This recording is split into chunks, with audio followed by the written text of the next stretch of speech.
कर्ज देकर कटोरा थमाएगा चीन, यह सच्चाई है। दरअसल चीन कर्ज देकर देशों पर कब्जा करता जा रहा है।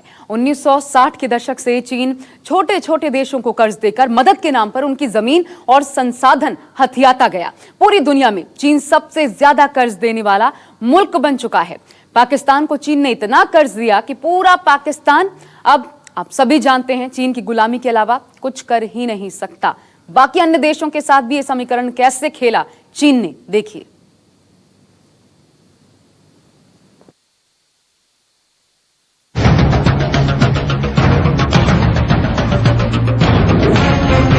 चालबाज चीन की कर्ज नीति का प्लान, बिक जाएगा पाकिस्तान। पैसे के दम पर दुनिया भर के मुल्कों को अपना गुलाम बनाने की ख्वाहिश रखने वाला चीन आधी दुनिया को कर्जदार बना चुका है। ड्रैगन की हसरत है कि वो पूरी दुनिया पर लाल झंडा फहरा दे। इसे कहते हैं debt trap diplomacy. Infrastructure development के नाम पर पहले कर्ज देना और फिर उस देश को एक तरह से कब्जे में लेना, इसे डेट ट्रैप डिप्लोमेसी कहते हैं। ये शब्द चीन के लिए ही इस्तेमाल होता है। इस पर चीन तर्क देता है कि इससे छोटे और विकासशील देशों में इंफ्रास्ट्रक्चर मजबूत होगा, जबकि उसके विरोधी मानते हैं कि चीन ऐसा करके छोटे देशों पर कब्जा जमाता जा रहा है। मददगार बनकर चीन ने पाकिस्तान के साथ सबसे बड़ा छलावा किया। निवेश के नाम पर पाकिस्तान को मोटा कर्जा दिया गया और जब तंगहाली से गुजर रहा पाकिस्तान वो कर्ज नहीं लौटा पाया तो फिर धीरे धीरे चीन ने पाकिस्तान के सामने शर्तें रखनी शुरू कर दी। कर्ज और ब्याज बढ़ता चला जा रहा था और ऐसे में पाकिस्तान को चीन को कई सामरिक ठिकाने और ग्वादर पोर्ट जैसे अहम ठिकाने देने पड़ गए। पाकिस्तान की सरकार और पाकिस्तान की आवाम दोनों जानते हैं कि चचा चीन के चंगुल में अब वे फंस चुके हैं, जिससे बचना आसान नहीं है। और डर ये है कि कहीं एक दिन चीन पाकिस्तान को अपना उपनिवेश ही घोषित न कर दे। अमेरिकी वेबसाइट हार्वर्ड बिजनेस रिव्यू की रिपोर्ट बताती है कि चीन शुरू से ही छोटे देशों को कर्ज देता रहा है। 1950 और 1960 के दशक में चीन ने बहुत से छोटे छोटे देशों को कर्ज दिया। ये ऐसे देश थे जिन पर कम्युनिस्ट सरकारों का राज था। जर्मनी की कील यूनिवर्सिटी ने वर्ल्ड इकोनॉमी पर जून 2019 में एक रिपोर्ट जारी की थी। इसके मुताबिक सन 2000 से लेकर 2018 के बीच कई देशों पर चीन की उधारी 500 अरब डॉलर से बढ़कर 5 ट्रिलियन डॉलर तक पहुंच गई। आज के हिसाब से 5 ट्रिलियन डॉलर 375 लाख करोड़ रुपए होते हैं। इसके अलावा भी हार्वर्ड बिजनेस रिव्यू की रिपोर्ट बताती है कि चीन की सरकार और उसकी कंपनियों ने 150 से ज्यादा देशों को 1.5 ट्रिलियन डॉलर यानी करीब 112 लाख 50 हजार करोड़ रुपए का लोन दिया है। इस समय चीन दुनिया का सबसे बड़ा लेंडर यानी लोन देने वाला देश है। इतना लोन तो IMF और वर्ल्ड बैंक ने भी नहीं दिया। दोनों ने 200 अरब डॉलर यानी करीब 15 लाख करोड़ रुपए का लोन दिया है। दूसरे शब्दों में कहा जाए तो दुनिया भर की GDP का 6% बराबर हिस्सा चीन दूसरे मुल्कों को कर्ज दे चुका है। 1 दर्जन से ज्यादा देशों को चीन ने उनकी GDP के 20% से ज्यादा लोन दिया है। जर्मनी के केल स्थित इंस्टीट्यूट ऑफ वर्ल्ड इकोनॉमिक्स में उन्होंने ये कहा कि अभी तक चीन ने 152 देशों को कुल मिला के 5000 अरब डॉलर तक का कर्जा दिया है। 5000 अरब डॉलर कितना होता है, आप इसे समझ लीजिए कि पूरे भारत का GDP जो है 2500 अरब डॉलर है। तो आप समझ लीजिए कि भारत की GDP का दुगना तो चीन ने सिर्फ कर्जे में दे दिया है। चीन अपने पड़ोसी मुल्कों को पूरी तरह से खरीद लेना चाहता है। इसके लिए उसका सबसे बड़ा हथियार है belt and road initiative project. चीन 2013 से belt and road initiative project पर काम कर रहा है। इस प्रोजेक्ट का मकसद एशिया, यूरोप और अफ्रीका को सड़क, रेल और समुद्री रास्ते से जोड़ना है। इस पूरे प्रोजेक्ट पर 1 ट्रिलियन डॉलर यानी करीब 75 लाख करोड़ रुपए खर्च होने का अनुमान है। चीन के इस प्रोजेक्ट को जो देश समर्थन दे रहे हैं, उनमें से ज्यादातर अब चीन के पूरी तरह कर्जदार बन चुके हैं। इसमें सबसे बदतर हालत पाकिस्तान की है। पाकिस्तान में भी यही चीज हो रही है। पाकिस्तान में चीन के प्रोजेक्ट कई चल रहे हैं। जैसे एक तो BRI के तहत ग्वादर से लेकर के चीन के सिंकियांग तक की जाने वाली रोड, दूसरे कुछ रेल प्रोजेक्ट्स हैं, तीसरे कुछ एयरपोर्ट्स चीन बना रहा है, चौथे तमाम पावर प्रोजेक्ट्स जारी किए जा रहे हैं। पाकिस्तान पर कई मुल्कों का बेशुमार कर्ज है, लेकिन उसमें सबसे बड़ा हिस्सा चीन का ही है। दरअसल पाकिस्तान ने चीन पाकिस्तान आर्थिक गलियारे यानी सीपेक के तहत चीन से 62 अरब डॉलर का कर्ज लिया हुआ है। ये कॉरिडोर चीन के काशगर प्रांत को पाकिस्तान के ग्वादर पोर्ट से जोड़ता है। इसकी लागत 46 अरब डॉलर यानी करीब 3.50 लाख करोड़ रुपए है। इसमें भी करीब 80% खर्च अकेला चीन कर रहा है। 2022 तक पाकिस्तान को चीन को कुल 6.7 अरब डॉलर चुकाने हैं। पाकिस्तान का जो कर्जा है वो 28,000 अरब रुपए का है। 2013 में 15,000 अरब से पहुंच गया 28,000 अरब। हमारे हालात ये हैं कि हम जो कर्जों के ऊपर हम सूद दे रहे हैं, उस सूद को देने के लिए हमें कर्जे लेने पड़ते हैं। चीन पाकिस्तान इकोनॉमिक कॉरिडोर चाइना का अहम प्रोजेक्ट है। ये पाकिस्तान के ग्वादर बंदरगाह से समुद्र के रास्ते चीन के झिंजियांग तक पहुंचने की एक बड़ी परियोजना है। 2242 किलोमीटर लंबे इस प्रोजेक्ट के जरिए चीन समुद्री रास्ते से पाकिस्तान से दूरी कम करना चाहता है। इस योजना के तहत चीन पाकिस्तान को 42 अरब डॉलर यानी कि 3.45 लाख करोड़ रुपए देगा। पीओके में भी चीन ने मिनरल्स की माइनिंग के नाम पर कब्जा कर लिया है। यहाँ पर स्थानीय लोगों की जमीन लेकर उन्हें बेदखल किया जा रहा है और तो और उनसे मजदूरी तक नहीं करवाई जा रही। इसे लेकर गिलगिट बाल्टिस्तान में चीन और पाकिस्तानी सरकार के खिलाफ जबरदस्त आक्रोश है। मतलब पाकिस्तान में पूरी तरह कामयाब रहा है चीन का कर्ज दो कब्जा करो प्लान। संजीव त्रिवेदी, दिल्ली, न्यूज़ 24। चीन का सबसे नया शिकार है नेपाल।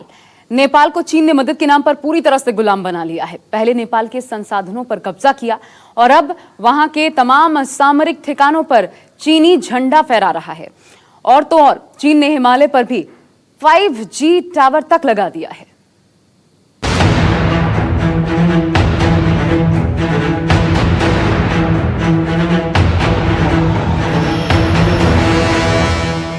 नेपाल सोच रहा है कि उसका सबसे करीबी चीन उसके देश में विकास कर रहा है, लेकिन वो उस साजिश को समझ नहीं पा रहा जिसे जिनपिंग ने रच रखा है। पहले इन तस्वीरों को देख लीजिए। छोटे विमान उड़ रहे हैं, उतर रहे हैं, सड़कें बन रही हैं,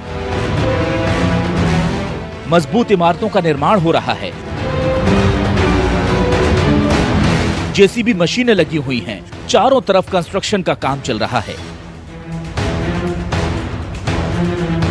जमीन नेपाल की है, लेकिन कंस्ट्रक्शन चीन कर रहा है। 60% मजदूर और इंजीनियर चीन के हैं और हर कंस्ट्रक्शन साइट पर चीन का बाकायदा बोर्ड भी लगा है। नेपाल के चप्पे चप्पे पर घुसे चीन की तस्वीरें सिर्फ न्यूज़ 24 पर हैं। पाकिस्तान की तरह पड़ोसी मुल्क नेपाल भी पाकिस्तान की राह पर चल पड़ा है।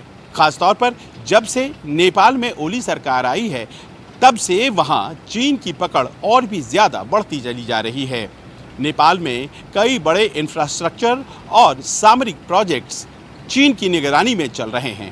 कर्ज बढ़ता चला जा रहा है और नेपाल पर चीन की पकड़ भी बढ़ती चली जा रही है। जानकारों का मानना है कि अगर ऐसे ही चलता रहा तो अगले 2-3 सालों में नेपाल चीन का अघोषित हिस्सा बन जाएगा। ये पोखरा एयरपोर्ट है जिसे चीन विस्तार कर रहा है। कोरोना काल में काम ठप था, लेकिन जैसे ही काम खुला वैसे ही चीन के काम में तेजी आ गई। अब चीन की नजर नेपाल के एयरबेस पर है। नेपाल के सबसे बड़े पर्यटक स्थल पोखरा में चीन एयरपोर्ट के निर्माण कर रहा है, जिसके बदले नेपाल को 22 अरब नेपाली रुपए का कर्ज दिया गया है। और इस एयरपोर्ट का निर्माण 11 अगस्त 2018 से शुरू किया गया। इसमें 80% चीनी मजदूरों के द्वारा निर्माण किया जा रहा है। एउटा माइलस्टोन पनि फिक्स गरेका छौँ र प्लान बनाएको छौँ र हामीले यो आर्थिक वर्षमा 75% काम सम्पन्न गरी र बाँकी चाहिने अर्को आर्थिक वर्षको 6 महिनाभित्रै बाँकी काम सम्पन्न हामी गर्छौँ भनेपछि हामीले जुन एउटा लक्ष्य लिएका छौँ हामीले दिसम्बर 2020 भित्र हामी काम सम्पन्न गर्छौँ। पोखरा एयरपोर्ट तैयार होने वाला है।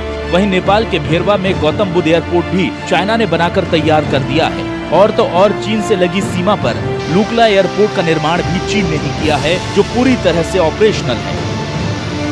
रोड 5G टावर के बाद अब एयरबेस पर चाइना की निगाह है। नेपाल के एयरबेस पर अब चाइना अपना कब्जा जमाना चाह रही है, जिसके लिए ओली सरकार उसका खुलेआम मदद कर रही है। वर्तमान में नेपाल के पोखरा और भैरवा हवाई अड्डे को चाइना बना रही है, जिसके एवज में ओली सरकार ने 21 अरब रुपया कर्ज लिया हुआ है, जिसको नेपाल की जनताओं को वापस करना है। अगर नेपाल की जनता इसको वापस नहीं करती है तो इस पूरे हवाई अड्डे पर भी चाइना अपना कब्जा जमा लेगी। हिमालय की ऊंची चोटियों पर चढ़ाई की कुछ लोग कोशिश कर रहे हैं। एक तरफ बर्फीला तूफान और दूसरी ओर मुश्किल चढ़ाई। तमाम मुश्किलों के बीच ये लोग अपने मिशन पर आगे बढ़ते जा रहे हैं।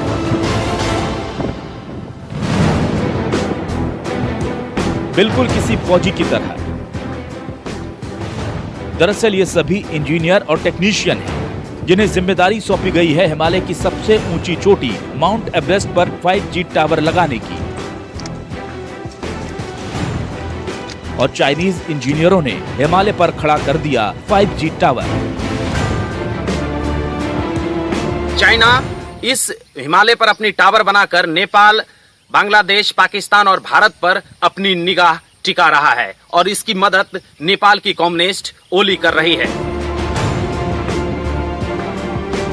हिमालय में साजिश के इस 5G टावर का असली मकसद है भारत, नेपाल और बांग्लादेश समेत आस पड़ोस के देशों की निगरानी करना। हिमालय में इस 5G टावर के जरिए चीन बड़ी साजिशों को अंजाम देने की फिराक में है।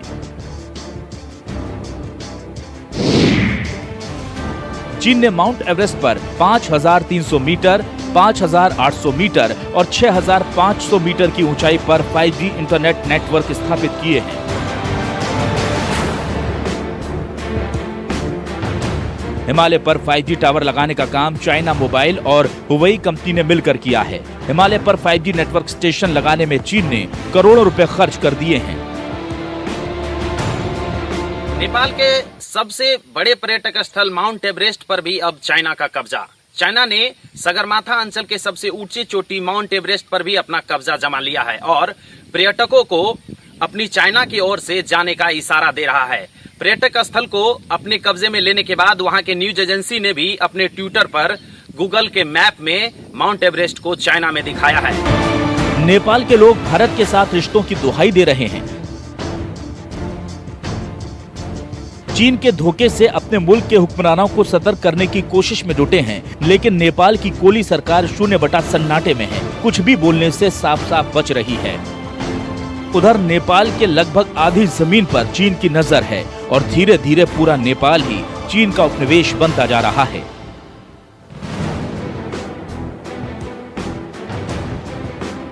अभिषेक मिश्रा, नेपाल न्यूज़ 24। नमस्कार, मैं हूं मानक गुप्ता।